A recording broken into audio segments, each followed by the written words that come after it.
3 sacred treasures. To an audience of Zelda fans, that has only one meaning: the Triforce, a sacred relic left by the goddesses Din, Nehru, and Furore after they made the mortal world. This relic was later broken into 3 shards, embodying 3 sacred virtues: courage, wisdom, and power. But did you know that 3 sacred treasures have a different meaning in Japan? To help share the details, a special guest has joined me.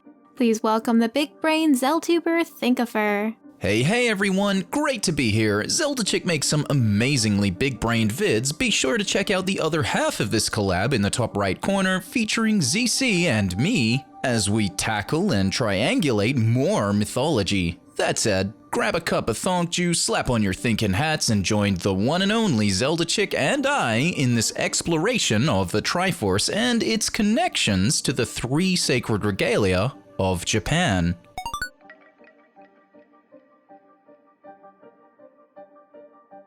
Originally, the Japanese name for the Imperial sword meant Heavenly Sword of Gathering Clouds.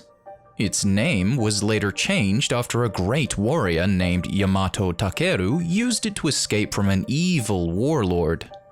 According to legend, the warlord attempted to burn Yamato alive by shooting fire arrows at the surrounding grasslands. Using the sword to cut back the flaming grass, Yamato discovered that the sword could control the wind. Then, he directed his strikes at the warlord to redirect the fire. After his victory, he renamed the sword Grass-Cutting Sword.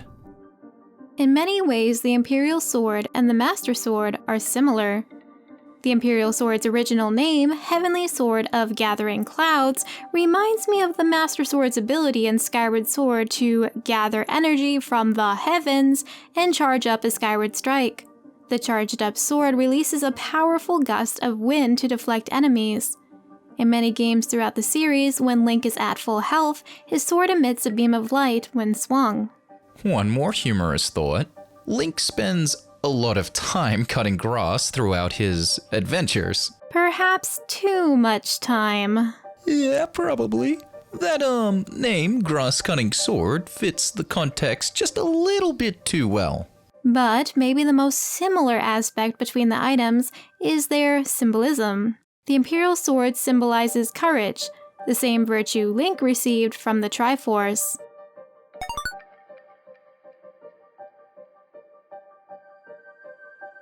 The Imperial Mirror is the embodiment of the sun goddess Amaterasu. It is considered the most precious of the 3 sacred treasures. Legend states that it was forged by the gods to lure Amaterasu out of a cave and return her light to the world. Over time, the mirror became an object of reverence and representative of Japanese nobility. In a previous video, I explained the mirror's mythology and why I believe Princess Zelda was based on the sun goddess. One piece of evidence I failed to share is the mirror's symbolism. Like the sword, the Imperial mirror also represents a sacred virtue. In fact, this virtue is the same as the one Zelda received from the Triforce: the virtue of wisdom. Because of its ability to control sunlight, I've assigned the mirror shield as the in-game representation of the Imperial mirror. Although not directly linked to Zelda, both she and the mirror shield are associated with light. Zelda's divine counterpart, the goddess Hylia, is typically depicted near sunbeams, and Zelda herself wields items infused with light power.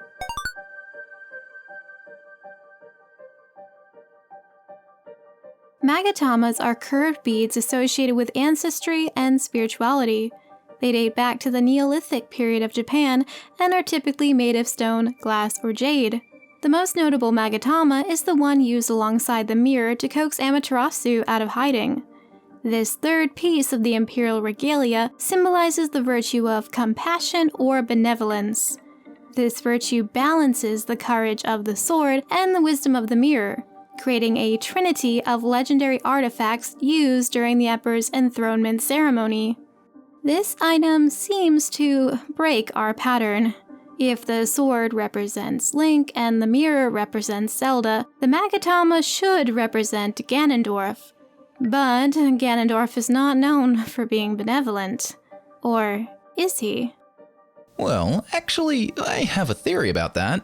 You see, the Triforce is supposed to gift virtues to wearers. Courage and wisdom fit that description, but power doesn't really seem like a virtue. Perhaps Ganondorf's evil intentions corrupted the virtue he received from the Triforce. Instead of using the power to be benevolent, he used the power for selfish gain. But for more on that idea, check out my and Zelda Chick's collab on my channel linked at the end of this video. As for an in-game representation of this jewel, we see the Magatama shape appear as dusk and amber relics, but those do not directly relate to Ganondorf. What about Ganondorf's headpiece? Although not shaped like a Magatama, Ganondorf wears a jewel on his forehead in the location of the third eye, corresponding with the sixth chakra. In Wind Waker, Link defeats Ganondorf by stabbing him in the same location as this jewel. Good point. Perhaps his jewel is associated with his power. Based on what we've discussed in this video, the Triforce is symbolically connected to the Imperial Regalia of Japan. On a smaller scale, these items have already been undeniably referenced in a Zelda game. In A Link to the Past, Link can travel into the Dark World with the use of 3 items: the Magic Mirror, the Moon Pearl, and the Master Sword. If the Zelda directors are willing to reference these pieces on a smaller scale, why couldn't they have taken inspiration from them for their larger plot points? Thanks for watching, and a big thanks to Thinkafurr for joining today's video. Thanks so much for having me, Zelda Chick. It was a lot of fun. Make sure to check out our collab on his channel. Do it right now, it's really cool and awesome and you should watch it. And like and subscribe for more content like this. Thinkers, thanks so much for watching, and have yourselves a big-brained thonky day. And be sure to think safe out there. Have a great day. See ya. Bye-bye.